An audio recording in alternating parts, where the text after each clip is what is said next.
जय हिंद दोस्तों, आप सभी का स्वागत है। तो आज हम लोग इस वीडियो में बिहार एसएससी में पूछे गए प्रश्नों का एनालिसिस करेंगे और इसका पीडीएफ टेलीग्राम चैनल पे प्रोवाइड कर दिया जाएगा। तो आप हमारे टेलीग्राम चैनल से भी ज्वाइन हो सकते हैं, जिसका लिंक आपको वीडियो के डिस्क्रिप्शन में मिलेगा, या आप टेलीग्राम चैनल पर जाकर सर्च कर सकते हैं स्टडी लिंक पीडीएफ। तो वहाँ से जाकर आप टेलीग्राम चैनल को ज्वाइन कर जाइएगा, वहाँ आपको ऑफिशियल ओरिजिनल पेपर प्रोवाइड कर दिया जाएगा। तो इस सीधा वीडियो को शुरू करते हैं। तो प्रश्न क्या क्या पूछा गया है। प्रश्न की हिरोशिमा किस द्वीप पर है, और ये प्रश्न कुछ कैंडिडेट के द्वारा ही लिया गया है। तो अगर आपको लगता है कि मान लीजिए कोई ऐसा भी प्रश्न जो नहीं पूछा गया, तो आप हमें कमेंट करके बता दीजिएगा, और क्या प्रश्न पूछा गया वो भी बता दीजिएगा। तो जो प्रश्न पूछा गया कि हिरोशिमा किस द्वीप पर है, तो किस द्वीप पे है? होन्शु द्वीप पे स्थित है। यानी ऑप्शन नंबर क्या होता है? होन्शु। या इसका राजधानी पूछा जाता कि जापान की जो राजधानी है किस द्वीप पे स्थित है, वो भी होन्शु द्वीप पे स्थित है। जापान पे टोटल कितना द्वीप है? 4 द्वीपों पे स्थित है। नेक्स्ट प्रश्न पे चलते हैं।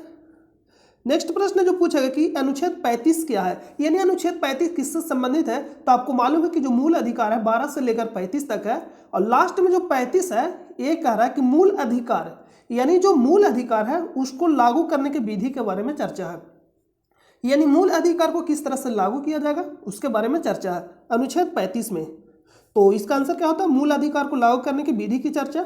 अनुच्छेद 239 पूछा गया, तो अनुच्छेद 239 में यह चर्चा है कि राज्य सूची के विषय पे टोटल 3 सूची है, संघ सूची, राज्य सूची और संवर्ती सूची। और संवर्ती सूची कहां से लिया गया? ऑस्ट्रेलिया से लिया गया। तो ये प्रश्न पूछा जाएगा कि अनुच्छेद 239 पूछा गया, तो इसमें यह कहा गया कि राज्य सूची के विषय में 1 वर्ष का कानून बनाने का जो अधिकार है राज्यसभा संसद को देती है। यानी संसद मिलकर बनाते, राज्यसभा संसद कहने को तो लोकसभा देगा, दोनों मिलकर इस पे कानून बनाएगा, यानी संसद इस पे कानून बनाएगा राज्य सूची के विषय पे। नेक्स्ट जो प्रश्न पूछा गया कि आईपीएल सबसे ज्यादा बार किसने जीता, तो आईपीएल सबसे ज्यादा बार मुंबई ने जीता। कितना बार? 5 बार। नेक्स्ट जो प्रश्न पूछा कि बिहार का सोशलिस्ट पार्टी के अध्यक्ष, यानी बिहार का सोशलिस्ट पार्टी के अध्यक्ष कौन थे, तो 1934 में इसका स्थापना किया गया था। और किसके द्वारा किया गया था? तो जयप्रकाश नारायण के द्वारा किया गया था। तो महासचिव पूछा जाता तो जयप्रकाश नारायण, अगर अध्यक्ष पूछा गया तो आचार्य नरेंद्र देव। नेक्स्ट जो प्रश्न है कि चीन का राष्ट्रीय भाषा क्या है, तो मंडारिन, जिसको हम चाइनीज भी बोलते हैं। या तो मंडारिन ऑप्शन में होगा या तो चाइनीज। तो चीन का राष्ट्रीय भाषा चाइनीज या मंडारिन। नेक्स्ट प्रश्न पे चलते हैं। नेपाल के प्रथम प्रधानमंत्री कौन थे, तो इनका हाल ही में निधन हुआ था, इसलिए इससे रिलेटेड प्रश्न पूछा गया है। तो तुलसी गिरी नेपाल के प्रथम प्रधानमंत्री थे। नेक्स्ट जो प्रश्न है कि दोहा किसकी राजधानी है, तो दोहा कतर की राजधानी है। और ये इसलिए पूछा जा रहा है क्योंकि ये सब चर्चा में है। आजकल जो प्रश्न पूछा जाता है, डायनेमिक प्रश्न पूछा जाता है यूपीएससी की तरह। इसका कहने का मतलब कि जो चर्चा में है उससे रिलेटेड सवाल पूछा जाता है। तो दोहा किसकी राजधानी है? कतर की, क्योंकि फीफा विश्व कप जो 2022 अभी आयोजित हुआ था, कहाँ हुआ था? कतर में ही हुआ था। तो आंसर क्या होता? दोहा किसकी राजधानी? कतर की। भूटान की मुद्रा क्या है? नेगुलत्रम, या इस तरह से मिल देगा नेगुत्रम। तो आंसर क्या होता है? नेगुलत्रम। नेक्स्ट प्रश्न पर चलते हैं। और भूटान की राजधानी, सॉरी मुद्रा पूछा गया, राजधानी बोल दिया तो थिम्पू आंसर होता। मुद्रा पूछा गया तो नेगुलत्रम, राजधानी तो थिम्पू। पंचायती राज व्यवस्था वित्तीय शक्ति किसमें है? पंचायती राज व्यवस्था को जो वित्तीय शक्ति है चर्चा किसमें? तो अनुच्छेद 243 के जी बोल रहे हैं, जे होगा, जी मतलब ई हो गया, ए जे होगा, यानी शक्ति किसमें चर्चा? 243 के जे। नेक्स्ट जो प्रश्न पूछा गया, बक्सर नहीं पूछा गया, बॉक्सर। बॉक्सर का युद्ध, तो बॉक्सर का युद्ध जो हुआ था चीन में हुआ था, एक तरह का विद्रोह था, यानी वहां ईसाई धर्म को प्रचार प्रसार कर लेकर एक तरह के विद्रोह था। तो चीन में हो जाता 1898 से 1901 तक। पूर्वी बंगाल की सेना का गठन, तो यहाँ पे क्लीन प्रश्न, मतलब हम इसमें डॉट लग रहा है, आप लोग कमेंट करके बताइए क्या प्रश्न पूछा गया एग्जैक्ट। नेक्स्ट जो प्रश्न है कि बांग्लादेश को आज़ाद किस देश के सहयोग से किया गया, तो किस देश ने किया? भारत। आपको मालूम 1971 में बांग्लादेश को आज़ाद। 16 दिसंबर को क्या मनाया जाता है? 16 दिसंबर को विजय दिवस मनाया जाता है। क्यों? क्योंकि 16 दिसंबर 1971 को ही बांग्लादेश आज़ाद हुआ था। और आज़ाद कौन कराया था? भारत। और आपको मालूम 93,000 सैनिक पाकिस्तान के घुटने टेक दिए थे। नेक्स्ट प्रश्न पे चलते हैं। नेक्स्ट है कि द्वितीय पंचवर्षीय योजना, तो द्वितीय पंचवर्षीय योजना किस मॉडल पर आधारित था? पीसी महालनोबिस मॉडल पे आधारित था द्वितीय पंचवर्षीय मॉडल। पहला जो मॉडल था हेराल्ड डोमर मॉडल पे आधारित था।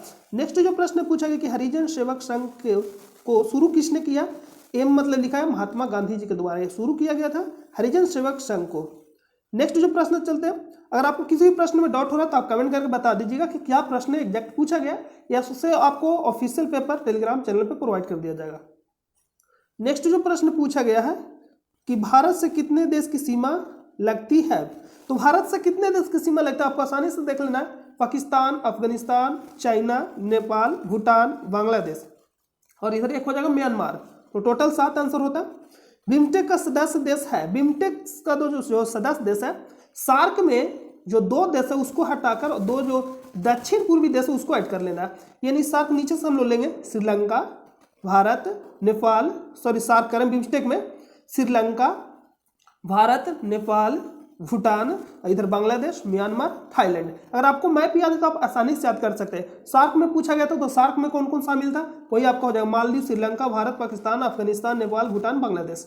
तो इस तरह से आपको मैप के अकॉर्डिंग याद करना है। नेक्स्ट प्रश्न पर चलते हैं। पूछा गया था कि बिम्स्टेक का सदस्य कौन सा है, तो इसमें से कोई एक ऑप्शन होगा। मालदीव आंसर ज्यादातर रहता है। नेक्स्ट मालदीव कह रहे हैं, नहीं पूछा गया होगा तो आंसर क्या होता है, इसमें से जो नहीं रहेगा।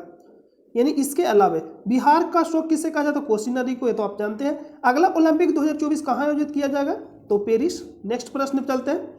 नेक्स्ट एक राष्ट्रीय खेल दिवस कब मनाया जाता है, तो ये प्रश्न ऑलरेडी पूछ लिया गया था। 23 दिसंबर को, 29 अगस्त को मनाया जाता है। सिंधी को 8वीं अनुसूची में कब जोड़ा गया, तो 21वां संविधान संशोधन के द्वारा 1967 में सिंधी को 15वीं भाषा के रूप में 8वीं अनुसूची में जोड़ा गया। इसमें टोटल कितने भाषा है, 22। नेक्स्ट है कि राजा जी राष्ट्रीय उद्यान, एक कल भी प्रश्न पूछा गया था, ये तीनों प्रश्न पूछा गया था कल। राजा जी राष्ट्रीय उद्यान उत्तराखंड में स्थित है और किस लिए फेमस है, एशियाई हाथी के लिए। नेक्स्ट जो प्रश्न है, नेक्स्ट प्रश्न है कि फल उत्पादन में बिहार का स्थान तीसरा है। क्या पूछा गया था एग्जैक्ट आप लोग कमेंट करके बताइए, जिला पूछा गया था या बिहार का स्थान। नेक्स्ट है कि दादा साहब फाल्के पुरस्कार किस क्षेत्र में दिया जाता है, तो फिल्म के क्षेत्र में दिया जाता है दादा साहब फाल्के पुरस्कार। नेक्स्ट है कि एलिजाबेथ कितनी अवधि तक शासन की, तो 70 वर्ष 214 दिन, यानी 70 वर्ष, लगभग हम लोग कह सकते हैं 71 वर्ष, यानी 70 वर्ष 214 दिन। जापान की राजधानी किस द्वीप पे है, होन्शु। नेक्स्ट प्रश्न चलते हैं। नेक्स्ट है कि 10वां अनुसूची किससे संबंधित है, तो 52वां संविधान संशोधन 1985 के द्वारा दल बदल को 10वीं अनुसूची में जोड़ा गया था। तो ये आंसर हो जाता है दल बदल से संबंधित है। नेक्स्ट जो प्रश्न पूछा, सबसे ऊंचा ब्रिज यानी सबसे ऊंचा रेलवे ब्रिज किस नदी पे है या कहाँ, तो जम्मू कश्मीर में चिनाब नदी पे स्थित है। नेक्स्ट जो प्रश्न पूछा, कजाकिस्तान की राजधानी है, तो ये मध्य एशिया का जो देश है, Kazakhstan, Kyrgyzstan, Tajikistan, Turkmenistan, Uzbekistan, ये जो सारा जो देश है ये मध्य एशिया का देश है। तो कजाकिस्तान की जो राजधानी है अस्ताना है, तो आंसर क्या होता है, अस्ताना। नेक्स्ट प्रश्न कंप्लीट प्रश्न नहीं है, राज्यपाल मंत्रिपरिषद, अमित शाह, ये सब क्या, बुकर पुरस्कार। तो यहाँ बुकर पुरस्कार 2 तरह का होता है, अंतर्राष्ट्रीय बुकर पुरस्कार, बुकर पुरस्कार। तो आप लोग एग्जैक्ट कमेंट करके बताइए क्या पूछा गया था। यहाँ पर अगर पूछा गया टूटुआ कुछ बंदरगाह है, एक हमन टोटा तो बंदरगाह जो कहाँ स्थित है, श्रीलंका में, तो आप लोग इसका भी कमेंट करके आंसर बताइएगा। सैंधव काल की लिपि थी, तो भाव चित्रात्मक लिपि हो जाएगा अगर ऑप्शन के अकॉर्डिंग। ऑप्शन में क्या दिया गया आप लोग कमेंट करके बताइएगा। नेक्स्ट जो है कि रबर डैम कहाँ है, यानी किस नदी पे कहाँ पूछे, तो गया में बनाया गया है रबर डैम, फल्गु नदी पे, और इसका जो पहले नाम क्या था फल्गु का, निरंजना। नेक्स्ट जो प्रश्न है कि अंतर्राष्ट्रीय मातृभाषा दिवस मनाया जाता है 21 फरवरी को मनाया जाता है। दिल्ली का मोती मस्जिद का निर्माण किसने करवाया था, जो दिल्ली का मोती मस्जिद है, तो दिल्ली के लाल किला में मोती मस्जिद का जो निर्माण कराया था औरंगजेब ने करवाया था, लेकिन आगरा के जो लाल किला उसमें जो मोती मस्जिद का निर्माण कराया था शाहजहां ने करवाया था। तो दोनों प्रश्नों को याद रखें, यह बिहार दरोगा में प्रश्न पूछा गया, यानी अधिकतर प्रश्न जो पूछा गया वही प्रश्न इधर उधर होते रहता है। नेक्स्ट प्रश्न पे चलते हैं। ऋषि सुनक किस देश के पीएम है, यूके, यूनाइटेड किंगडम, ये तो ब्रिटेन ऑप्शन होगा, या तो इंग्लैंड हो। अष्टक नियम कहाँ तक लागू होता है, कैल्शियम तक लागू होता है। वुड डिस्पैच किससे संबंधित है, तो डलहौजी के समय लाया गया था। और ये किससे संबंधित है, शिक्षा से संबंधित है।